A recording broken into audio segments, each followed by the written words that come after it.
ஹரே ராம ராம ராம ஹரே ஹரே, ஹரே கிருஷ்ண கிருஷ்ண கிருஷ்ண ஹரே ஹரே, ஹரே ராம ராம ராம ஹரே ஹரே, ஹரே கிருஷ்ண கிருஷ்ண கிருஷ்ண ஹரே ஹரே, ஹரே ராம ராம ராம ஹரே ஹரே, ஹரே கிருஷ்ண கிருஷ்ண கிருஷ்ண ஹரே ஹரே, கிருஷ்ணாய வாசுதேவாய ஹரயே பரமாத்மனே, பிரணத கிளேசநாசாய கோவிந்தாய நமோ நமः. கலையே சுந்தராகாரம் சதேக பிரியதர்ஷனம் அஞ்ஞானநாசகம் தேவம் சத்குரும் முரளீதரம். ஸ்ரீஹரயே நமः, ஸ்ரீஹரயே நமः, ஸ்ரீஹரயே நமः. கோபிகா ஜீவனஸ்மரணம் கோவிந்தா கோவிந்தா. சத்குருநாத் மகாராஜ் கி ஜெய். திதி அதிதி அப்படின்னு 2 மனைவிகள் கஷ்யபருக்கு. இந்த அதிதியோட குழந்தைகள் தான் தேவர்கள், திதியோட குழந்தைகள் தான் அசுரர்கள். இந்த திதியோட குழந்தைகளை பகவான் நாராயணோட ஒரு துணையினால் அதிதியோட புத்திரனாக இருக்கக்கூடிய தேவேந்திரன் கொன்னுடுறான். இதனால் திதிக்கு கோபம் வந்துடுது. இந்திரன் ஒரு அரசன். ஒரு அரசன்னாக்க ஒரு சரீரத்தில் என்ன இருக்குது, இந்த சரீரம் புதைச்சோன்னு சொன்னாக்க புழு பூச்சி அரிக்க போகிறது, இல்லை எரிச்சோன்னு சொன்னால் சாம்பலாடு போகிறது, அப்படியே விட்டுடுன்னு சொன்னாக்கா நாய் நரி கழுகி அதோடு சாப்பிட போகிறது. இதில் போக்கியமானதுங்கிறது ஒன்றுமே கிடையாது. அப்படி இருக்கிறப்ப இந்த இந்திரன் என்ன பண்ணுறான், தான் மட்டுமே இருக்கணுங்கிறதுக்காக தன்னோட புத்திரர்கள்லாம் கொண்டுட்டே இருக்கான். அதனால் இந்திரனை கொல்றதுக்கு நான் ஒரு பிள்ளைய பெற்றுக்க போகிறேன், எனக்கு ஒரு பையன் வேணும். அது எப்படி அடையிறது? இந்திரனை கொல்றதுக்கு ஒரு பையன் வேணும் அப்படின்னா நான் என்ன பண்ணணும்னு யோசனை பண்ணான். இது நம்மளால் ஒன்றும் பண்ண முடியாது. ஆனால் தன் கணவர் கஷ்யபர் இருக்கார், அவர் நினச்சாக்க அவர் தானே இந்திரனுக்கு அப்பா, அதனால் அவர் நினச்சானா நடக்குன்னு சொல்லிட்டு என்ன பண்ணான்னாக்கா அந்த கஷ்யபருக்கு கைங்கரியம் பணிவிடைகள் ரொம்ப அற்புதமாக பண்ணுறான். கொஞ்சம் கூட முகம் சுழிச்சிக்காம கஷ்யபரை ரொம்ப சந்தோஷமாக வச்சுக்கிறா. பார்த்து பார்த்து பார்த்து பார்த்து பார்த்து சர்வீஸ் பண்ணுறா.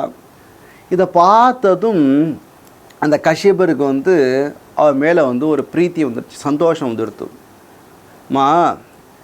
உன்னோட சேவையில் எனக்கு ரொம்ப சந்தோஷம், திருப்தி அடைஞ்சிட்டேன், உனக்கு என்ன வர வேணும் கேளு தரேன் அப்படின்னதும் உடனே திதி கேட்டால் இது மாதிரி இந்திரனை கொள்றதுக்கு ஒரு பையன் அவங்க மூலமாக வேணும்.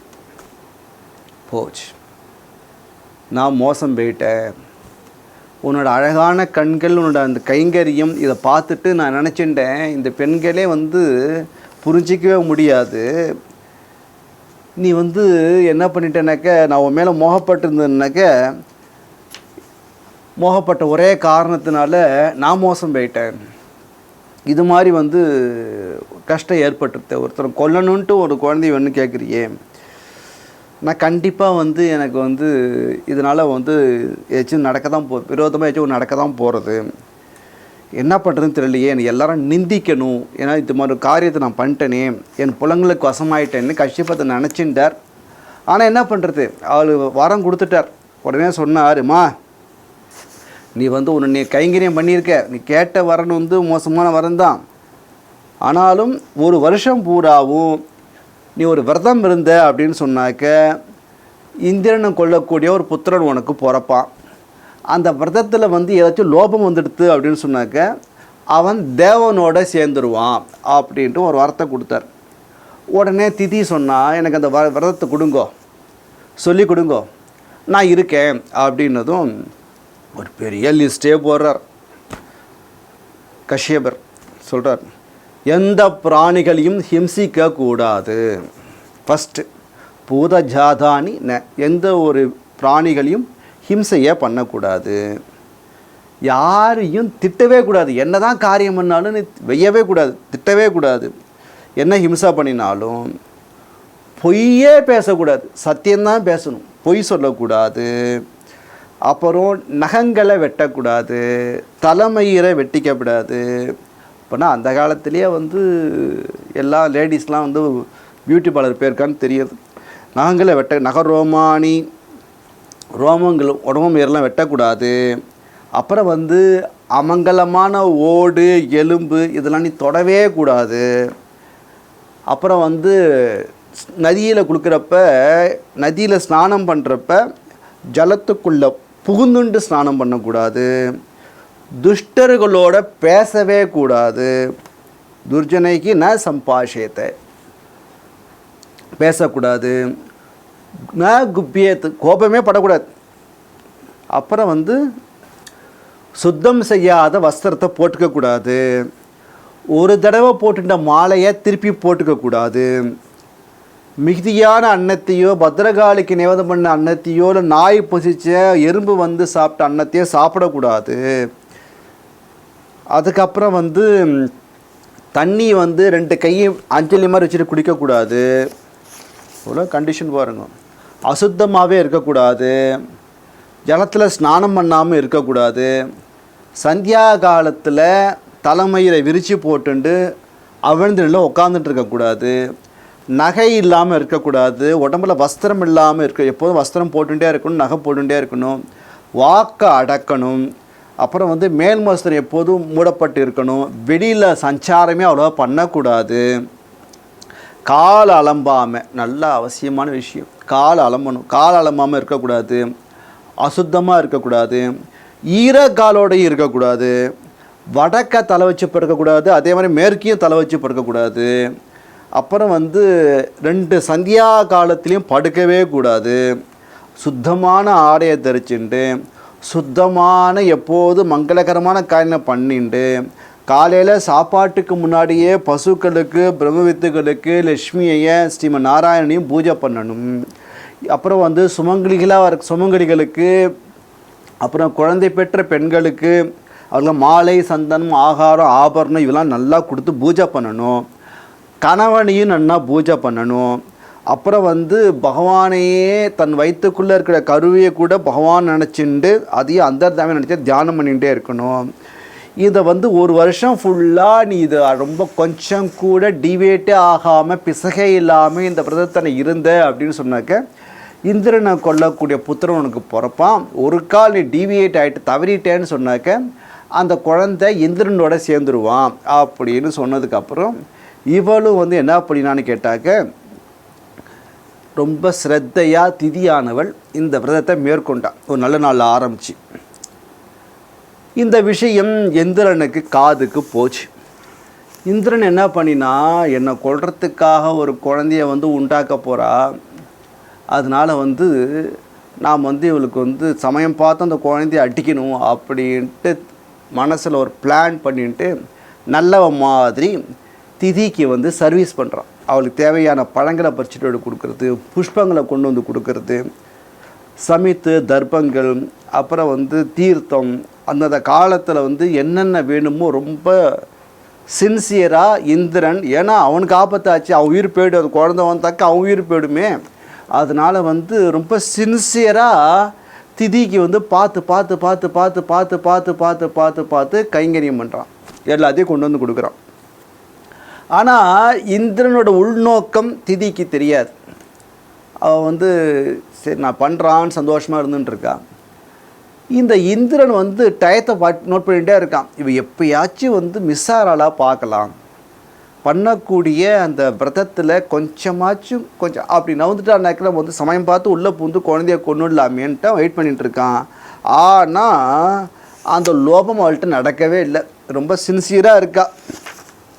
உன்னை இந்திரனே கவலை வந்துடுது, என்னடா அது இப்படி வரதான் இருக்காளே, கொஞ்சம் கூட டிவேட்டே ஆக மாட்டேன்றாளே அப்படின்ட்டு இந்திரன் வந்து ரொம்ப வருத்தப்பட்டு உக்காண்ட்ருக்கான். ஒரு நாளைக்கு வந்து என்ன ஆகிடுதுன்னு கேட்டாக்கா, 1 வருஷத்துக்குள்ளே ஒரு நாள் என்ன ஆகிடுது அப்படின்னாக்க, அவள் வந்து சாயங்கால வேலையில் கால் அலம்பாமல் படுத்துன்ட்டான். அசதி, புடதாட்சிக்காரிக்கு அசதி இருக்கும் இல்லையா, கர்ப்பிணி பெண்களுக்கு ஒரு அசதி இருக்கும் இல்லையா, அந்த அசதியில் ஒரு நாள் சாயந்தரம் படுத்துன்றதுனால சுத்தமாக இல்லையா, லோபம் வந்துடுதா, உடனே இந்திரனை பண்ணால் வயிற்றுக்குள்ளே போனான்.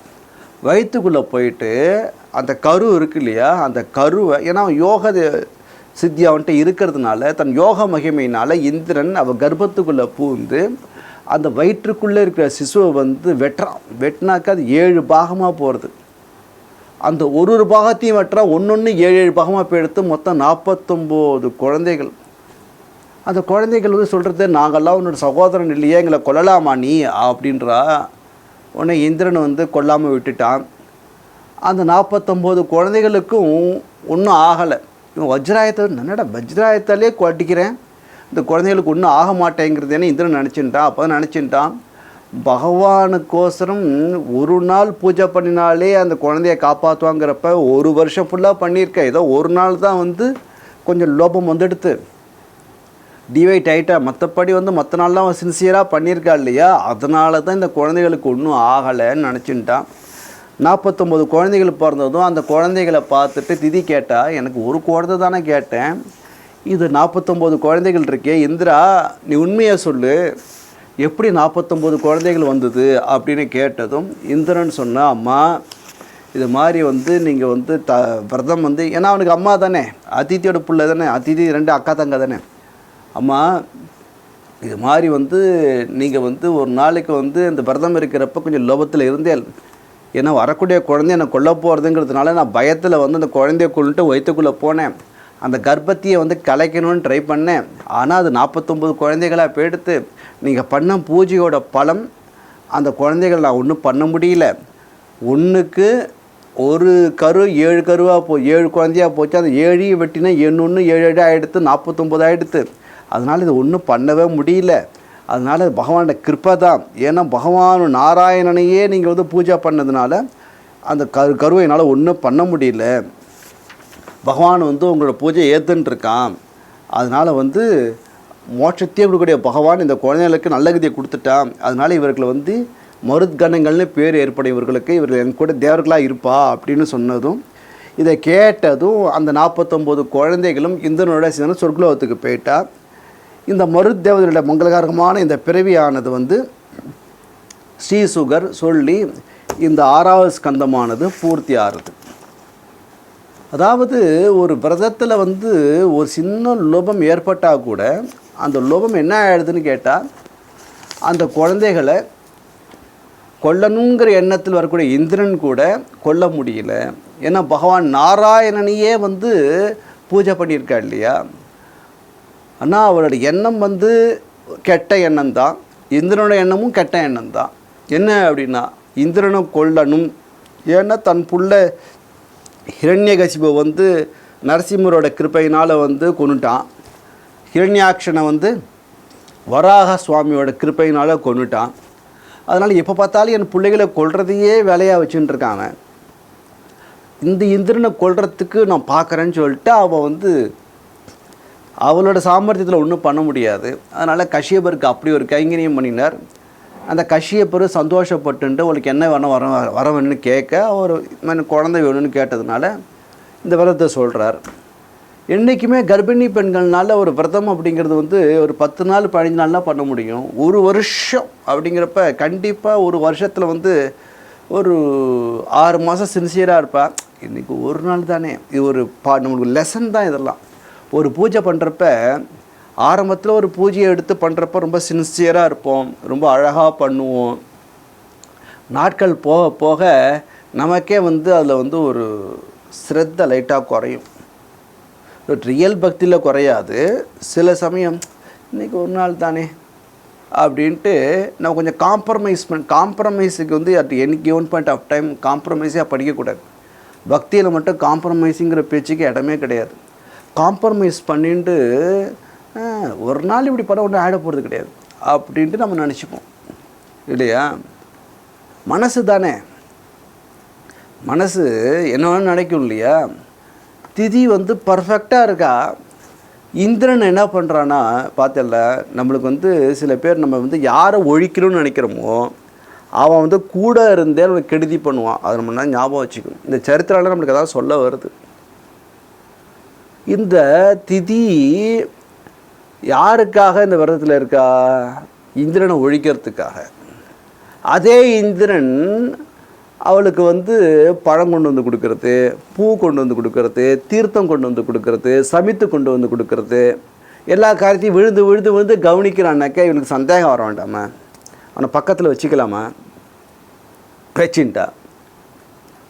ஏன்னா இந்திரன் பண்ணுறப்ப கொஞ்சம் கூட மனசில் ஒரு எந்த விதமான இதுவும் இல்லாமல் ரொம்ப இதாக பண்ணுறான். அதை நம்பிட்டாவோ திதி. ஆனால் வந்து என்ன நினச்சிட்டு இருக்கான்னா, இவ எப்படா தப்பு பண்ணுவா, எதுக்குன்னா பக்கத்தில் இருக்க காரணமே எப்போ தப்பு பண்ணுவா, நம்ம உள்ளே பூந்து கருவை ஒழிக்கலான்ட்டு அவன் வெயிட் பண்ணிகிட்டு இருக்கான்.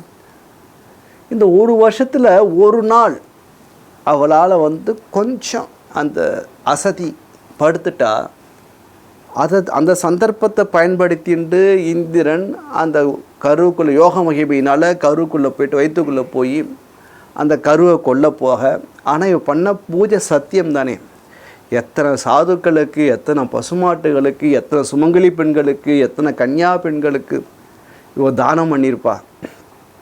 ஏன்னா கஷ்மீர் சொல்லியிருக்கா இல்லையா, சுமங்கலி பெண்களுக்கு தானம் பண்ணணும், ரிஷிகளுக்கு தியானம் பண்ணணும், பசுமாட்டுக்கு தியானம் பண்ணணும், இதெல்லாம் சொல்லியிருக்காரு இல்லையா, இதெல்லாம் பண்ணியிருக்கா இல்லையா. அதனால் அதோட பலன், அது பலன் கொடுத்தான்னு தீரும் அது. அதனால் வந்து ஒரு நாள் நீ பண்ண பூஜையில் கொஞ்சம் தவறுதல் நடந்தால் கூட இத்தனை நாள் பண்ண பூஜையோட பலன், ஏன்னா யார் உத்தேசம் பண்ணனா பகவான் நாராயணனை உத்தேசம் பண்ணியிருக்கா. அப்படிங்கிறப்ப அது வீணாக போயிடுமா. அதனால் வந்து இவன் அழிக்கணும்னு ட்ரை பண்ணுறான், ஆனால் அழிக்க முடியலை. ஒரு குழந்தைக்கு 49 குழந்தைகள், அதுக்கு மருத்கணங்கள் அப்படின்னு பேர். அந்த மருத்கணங்கள் வந்ததுக்கப்புறம் திதி வந்து சந்தோஷப்பட்டா. ஒரு குழந்தைக்கு அவன் வந்து இந்திரனுக்கு சாபம் கொடுத்துருப்போம், ஆனால் கொடுக்கல. ஏன்னா ஒரு குழந்தைக்கு 49 குழந்தை குறைச்சிருச்சேன்ட்டு அவளுக்கு சந்தோஷம். சரி, இப்போ இது மட்டும் என் குழந்தைகள் நீ சாகாமல் தேவர்களாக இருக்குமேன்ட்டு தன் குழந்தைகள் கூட தேவர்களாக இருக்கும் பாக்கியத்தை அடைஞ்சாலேன்ட்டு தன் மனசை மாற்றின்டா. இந்த ஒரு புண்ணியமான ஒரு சரித்திரத்தை ஸ்ரீசுகர் பரீட்சித்துக்கு சொன்னார். ஏன்னா வந்து பரீட்சித்து கேட்டான், அவளுக்கு வந்து விரதம் இருந்தான்னு சொன்னேன்ல, அந்த விரதத்தை வந்து எனக்கு சொல்லுங்கோ அப்படின்னு கேட்குறான். கேட்டுன்றதும் அந்த விரதம் எப்படி இருக்கிறது அப்படிங்கிற விஷயத்தை ஸ்ரீசுகர் ஆரம்பிக்கிறார். ரொம்ப அற்புதமாக சொன்னேலே, அந்த விரதம் வந்து எப்படி இருக்கணும்னு சொல்லவே இல்லையே அப்படின்னு பரீட்சித்து கேட்டதுனால ஸ்ரீசுகர் சொல்கிறார், மார்கழி மாதம் வளர்பிறை, மார்கசீரே சுக்லபக்ஷே, வளர்பிறையில் பிரதம திதியிலேருந்து ஆரம்பிக்கணும். தன் கணவனோட பர்மிஷனோட, பர்த்துகு அனுஜயா, with the permission of husband இதை ஆரம்பிக்கணும்.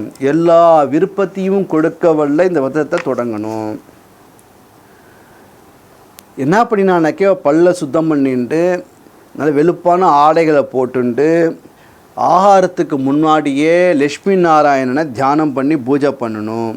அவள் சொல்கிறா, எல்லாத்தையும் கொடுக்கக்கூடிய லக்ஷ்மி நாராயண சுவாமி உங்களுக்கு நமஸ்காரம், எல்லா சித்திகளினுடைய உங்களுக்கு நமஸ்காரம்.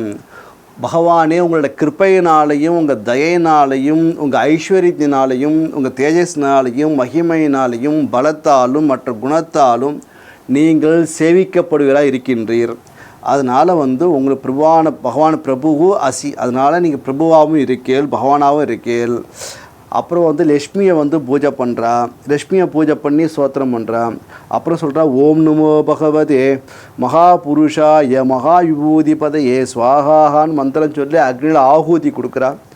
ஆகுதி கொடுத்து எப்போதும் பகவானையே தியானம் பண்ணிட்டு லக்ஷ்மி நாராயணன் 2 பேரையும் மனசில் பிரதிதினம் பக்தியோடு பூஜை பண்ணணும். அப்புறம் வந்து நமஸ்காரம் பண்ணுறப்ப எப்படி ஒரு கம்பை வந்து தட்டி விட்ட கம்பை எப்படி சாஷ்டாங்கமாக கீழே விழுமோ அது மாதிரி சாஷ்டாங்கமாக நமஸ்காரம் பண்ணி சுதிகளை பண்ணணும்.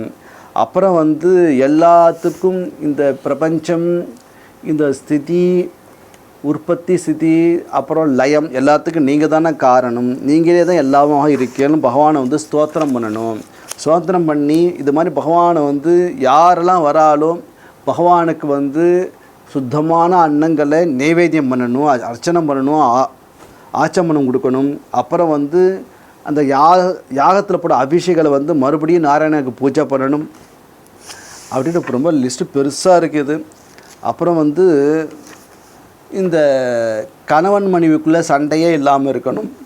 அப்புறம் வந்து எக்காரணத்தை கொண்டும் இந்த விரதத்தை வந்து கணவன் விடக்கூடாது, கணவனால் பண்ண முடியாத டயத்தில் மனைவியால் பண்ண முடியாத டயத்தில் கணவன் பண்ணணும். இவர் மாறி மாறி பண்ணிகிட்டே இருக்கணும், ரொம்ப நேமத்தோடு பண்ணணும். எல்லாம் வந்து புதுசாக இருக்கணும், புஷ்ப மாலை, சந்திரன், நைவேத்தியம், அலங்காரம் எல்லாம் புதுசாக இருக்கணும். ரொம்ப சிரத்தையாக பகவானை தியானம் பண்ணிட்டு சுத்தமாக இருந்துட்டு எல்லா இஷ்டத்தையும் கொடுக்கணும்னு சொல்லிட்டு அந்த உச்சிஷ்ட பிரசாதத்தை சாப்பிடணும். அப்புறம் வந்து 12 மாதங்கள் முடிஞ்சதுக்கு அப்புறம், 1 வருஷம் ஆனதுக்கப்புறம் அந்த ஸ்திரீயானவள் கார்த்திகை மாதத்தில் கடைசி தினம் உபவாசம் இருக்கணும். உபவாசம் இருந்து முன்போல் ஸ்நானம் பண்ணிவிட்டு கிருஷ்ணனை பூஜை பண்ணி பாலில் வெந்த சருவை எடுத்து அந்த சருன்ற அன்னத்தை வந்து நெய்யோடு கலந்து அந்த 12 ஆகூதி கொடுக்கணும். அப்புறம் பிராமணர்களுக்கெல்லாம் திருப்தியாக ஆகாரம் போடணும். அந்த அவர்களுக்கு ஆகாரம் போட்டதுக்கப்புறம் அந்த பிராமணர்களுக்கெல்லாம் நமஸ்காரம் பண்ணணும். அவர்கள் உத்தரவு கொடுத்ததுக்கப்புறம் சாப்பிடணும். அப்புறம் வந்து அந்த உச்சிஷ்ட பிரசாதத்தை வந்து அக்னியில் பண்ண பிரசாதத்தை வந்து கணவன் எடுத்துட்டு அதுக்கப்புறம் மனைவிக்கு கொடுக்கணும். இது யார் வந்து ரொம்ப ஸ்ரத்தையாக பண்ணுறாலும் அவர்களுக்கு வந்து நல்ல சம்பத்தும் சௌபாகியமும் சந்ததியும் நீடூழி அவரோட புருஷனும் புகழும் வீடு வாசலும் கிடைக்கும் அப்படின்னு சொல்கிறா. அது மட்டும் இல்லாமல் கல்யாணமாகாத பெண் இந்த விரதம் ஏற்பட்ட கல்யாணம் நடக்கும். புத்திரன் குழந்தை இல்லாத அப்படின்னா குழந்தை பிறக்கும். அதுக்கப்புறம் ரொம்ப சாக கிடக்கிறா அப்படின்னாக்கா அவருக்கு நல்ல ஜீவித காலம் பிறக்கும். அப்புறம் வந்து நல்ல பாக்கியமுள்ளவனாக இருப்பாள். அழகே இல்லாததில் அழகுள்ளவளாக மாறிடுவா. யாருக்கு வந்து வியாதி இருக்கோ ரோகம் இருக்கோ அந்த வியாதி போயிடும். அப்புறம் வந்து எல்லாம் நல்ல ஒரு சரீரத்தை அடைவான். அதனால் இந்த உபாகியானத்தை கேட்கறதுனாலேயே சொல்கிறதுனாலேயே பித்ருக்கள் கூட கரையேறிடுறா. இந்த மருத்கணங்கள் சரித்திரத்தை கேட்கறதுனாலேயே பித்ருக்கள் தேவதைகள்லாம் திருப்தி ஆகிடுறா, நிறையா க்ஷேமத்தை கொடுக்குறா அப்படின்ட்டு இந்த சரித்திரம் பூர்த்தி ஆகுது. இதோட 6வது ஸ்கந்தத்தில் 19வது அத்தியாயம் பூர்த்தி ஆகுது. சத்குருநாத் மகாராஜுக்கு ஜெய்.